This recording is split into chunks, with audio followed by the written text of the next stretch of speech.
अगर पूरी अभी ये जो अपने हिसाब से मान्यता है कि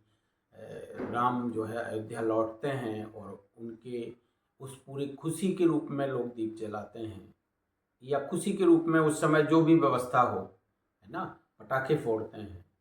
तो राम की को समझे बगैर हम राम के त्यौहार को मनाने जा रहे हैं यदि, तो हम समझ सकते हैं कि हम कहाँ पहुँच गए हैं। बाकी अगर हम उनकी मर्यादाओं को समझने जाएंगे, उनके आचरण को समझने जाएंगे, उनने किस प्रकार से पूरे भारत की यात्रा को किया, श्रीलंका तक गए, या वहाँ पर भी उनने किस प्रकार से, है ना, त्याग और तपस्याएं की, उस सब को देखने जाएंगे तो एक तो हमारा ध्यान राम के आचरण की ओर जाएगा, और निश्चित है हमारा गया भी है। तो जो भी ध्यान हमारा मर्यादा पुरुषोत्तम के रूप में राम के लिए गया है, उधर उसको मैं दीपावली के रूप में मनाता हूँ कि मैं पहले से अब कितना और हमारे संस्कार ठीक हो गए हैं, और हमारा आचरण ठीक हो गया है, और हमारा स्वयं से लेकर परिवार समाज को देखने के नज़रिया में फैलाव आया है, भागीदारी बढ़ी है। तो अगर हम इस प्रकार से दीपावली के त्यौहार को देखते हैं तो ये दीपावली सुख की दीपावली मानी जाएगी, और ये जागृति की ओर इशारा है। बाकी हम वर्तमान में जिस प्रकार से त्योहारों की कुरूपता को प्रस्तुत किया जा रहा है कि लगता है कि बाजार ही दीपावली है, और हमने बहुत पटाखे फोड़ दिए, भले वो किसी के बच्चे की आंख फोड़ दें पटाखे, लेकिन हम तो फोड़ेंगे, चाहे शहर के शहर जल जाए। तो इसको हम किसी भी तरीके से दीपावली का त्यौहार नहीं कह सकते, और हम उन मर्यादा पुरुषोत्तम राम के आचरण की पवित्रता के बारे में, है ना, जिधर हमें जाना है, इसे हम जाना नहीं कहेंगे। तो मैं यही कहना चाहूँगा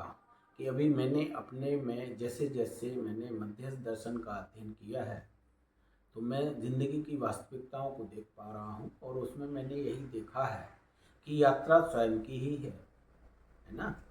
मैंने स्वयं को जैसे जैसे जाना है तो मैं देख पा रहा हूँ कि मुझे स्वयं की ही यात्रा करनी है, और स्वयं की जो मन से लेकर के मन, वृत्ति, चित्त, बुद्धि और आत्मा तक की यात्रा वो मुझे करनी है। जो जो यात्रा मैं कर पा रहा हूँ उसके बारे में मेरे अंदर अब काफ़ी कुछ अंदर से एक जो जिसे कहेंगे सुख की स्थिति बढ़ रही है। तो इसे ही हम त्योहारों के रूप में मना रहे हैं कि भाई हमारी स्थिति और बढ़े, जिससे कि हम समाज के काम भी आ सकें। तो एक तो हम इस रूप में देख रहे हैं, और दूसरा हम ये देख रहे हैं कि चाहे त्योहारों को इस रूप में भी मनाया गया है कि हम उनके प्राकृतिक संबंध को समझ सकें, हम आयुर्वेद को समझ सकें। तो धन्वंतरी से लेकर के और भाई दूज से लेकर सभी रिश्तों में कहीं ना कहीं मानवीय संबंध और प्राकृतिक संबंध दिख रहे हैं।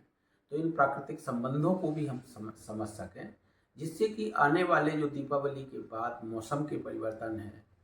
ग्रह नक्षत्रों के परिवर्तन है, इन्हें भी हम समझ सकें, और उनके अनुकूल हम अपने शरीर की व्यवस्था को भी बना सकें।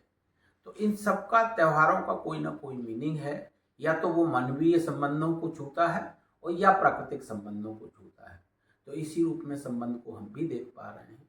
मैं सभी को दीपावली की शुभकामनाएं देते हुए यही कहना चाहूँगा कि आत्म यात्रा बहुत ज़रूरी है, और जैसे जैसे हम अंदर की यात्रा को करेंगे तो हमारे अंदर के दीप जो जलेंगे उनको ही हम शुभ दीपावली के रूप में मनाएंगे,